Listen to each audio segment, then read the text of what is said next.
किसान दोस्तों नमस्कार। आज मैं आपके सामने जो वीडियो लाया हूँ, इस वीडियो के माध्यम से आपको ये जानकारी होगी कि हम कौन सी फसल बोएं। अब खरीफ की फसल का समय ख़त्म हो चुका है सब, और रबी की फसल की शुरुआत होने वाली है। शुरुआत से ही हमको ये निर्धारित करना होगा कि हम कौन सी फसल बोएं और क्यों इस फसल को हम बोएं, हमको इससे क्या लाभ होगा, हमारी परिस्थिति कैसी है, और हम इसको बुआई करके इससे कौन सी फसल, अगली फसल हम क्या लेंगे। तो उसका एक प्लान होना चाहिए। अगर आप एक सक्सेसफुल किसान हैं और आपको इसमें सफलता पानी है, कुछ पैसे आपको बनाने हैं कायदे से, तो आपके लिए एक प्लान होना चाहिए।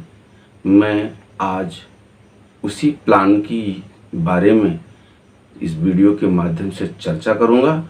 आप इसको ध्यान से देखें, पूरा देखें, स्किप ना करें, और इसी अनुसार योजना बना करके आप अपनी फसलों को बोएं और अच्छा लाभ उठाएं। किसान साथियों, बोने से पहले आपको ये जानना चाहिए कि हम कौन सी फसल बोएं और इससे उत्पादन करके हमको क्या रेट मिलेगा, कहाँ हम इसको बेचेंगे। इसी के लिए सरकार भी आपकी फसलों को कहाँ बेचेंगे और कितने में ये रेट आपको मिलेगा, इसके लिए सरकार बोने से पहले ही एमएसपी के नियम के आधार पर आपकी फसलों का रेट तय कर देती है। आज हम यही बता रहे हैं कि एमएसपी क्या है। साथियों, एमएसपी जैसा कि शब्द है 3 एमएसपी, इसका मतलब है मिनिमम सपोर्ट प्राइस। ये केंद्र सरकार इसको तय करती है। रबी की फसल और खरीफ की फसल, साल में दोनों फसलों के बोने से पहले ही सरकार एमएसपी तय कर देती है, ताकि किसान अपनी योजना बना लें कि हम कौन सी फसल बोएंगे और इसको किस रेट में बेचेंगे। एमएसपी इसीलिए सरकार तय करती है कि किसान को कम से कम इस रेट में अपनी फसलों को बेचना है। आप अपनी फसलों को एमएसपी से अधिक रेटों पर बेच सकते हैं, पर अधिक नहीं बिक रही है तो कम से कम इस रेट पे ज़रूर बिकनी चाहिए। यदि कोई प्राइवेट आदमी नहीं खरीद रहा है तो सरकार अपने क्रय केंद्रों के माध्यम से इस रेट पर आपके सामानों को, आपकी फसलों को खरीदेगी। सरकार एमएसपी ऐसे ही नहीं तय कर देती। सरकार एमएसपी तय करने के लिए इसकी एक कंसर्निंग शाखा है, संस्था है, जिसे CACP कहते हैं। CACP का फुल फॉर्म है commission for agricultural cost and price. इस संस्था का हिंदी में जो नाम है वह है कृषि लागत एवं मूल्य संवर्धन आयोग। यह सरकार का संस्था है।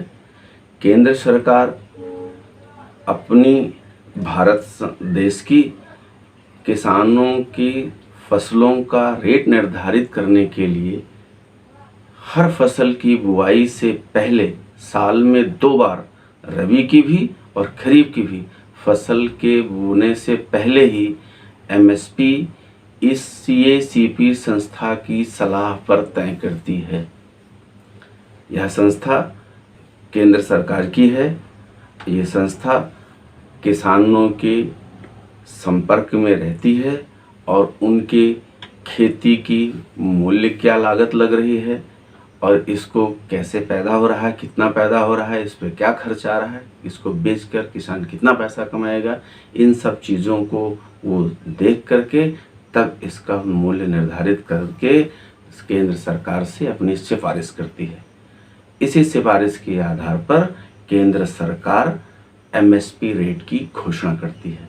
इसमें 22 फसलें होती हैं।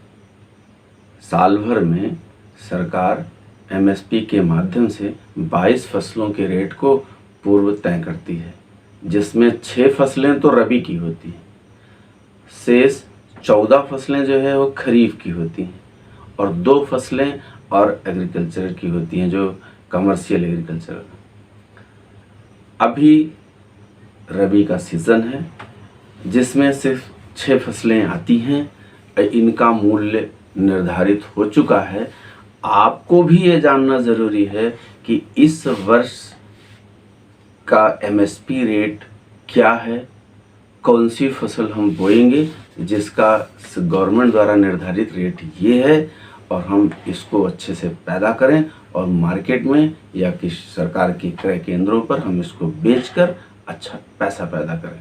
सरकार ने रबी की 6 फसलों का जो एमएसपी तय किया है उसमें गेहूँ, सरसों, चना, जौ, मसूर और कुसुम, ये 6 फसलें हैं। इसमें गेहूं का निर्धारित मूल्य जो था उस पर 50 रुपये की वृद्धि कर दी गई है। अब आपका गेहूं 1975 रुपये का बिकेगा। जौ, जिसमें 50 रुपये की वृद्धि हुई, अब उसका रेट 1600 हो गया। चना, जिस पर 225 रुपये, और मसूर, इस पर 300 रुपये की वृद्धि हुई। सरसों 225 रुपये वृद्धि कर दी गई और कुसुम पर 112 रुपये की वृद्धि कर दी गई। अब ये रेट सरकार ने अपने एमएसपी के माध्यम से तय कर दिया है। आपकी फसलों को इस रेट पर बिक्री होगी। सरकार अपने केंद्रों से भी इसी रेट पर आपकी फसलों को खरीदेगी। साथियों, एमएसपी सिर्फ इसीलिए तय की जाती है कि आप के साथ कोई धोखा ना हो सके और ये व्यवस्था चलती रहे कि आपकी फसल इतनी मेहनत से पैदा हुई और बिचौलिए या प्राइवेट क्रेता लोग आपकी फसलों का सही मूल्य नहीं दे रहे हैं और औने पौने रेट ले रहे हैं। तो इससे सरकार तय कर देती है कि ये रेट है और इसमें ये रेट खरीदना पड़ेगा। कम से कम आपको ये रेट देना ही होगा।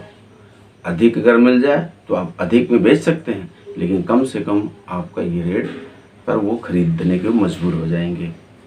साथियों, बहुत अच्छा रेट सरकार ने निर्धारित किया है और इसके लिए आप सरकार की इस सराहनीय कदम को ध्यान में रखते हुए और अपनी समय की परिस्थिति को ध्यान में रखते हुए कि हम कौन सी फसल बोएं, इसका प्लान कर लें और इन फसलों को बोएं और इसका अच्छा सा लाभ उठाएं।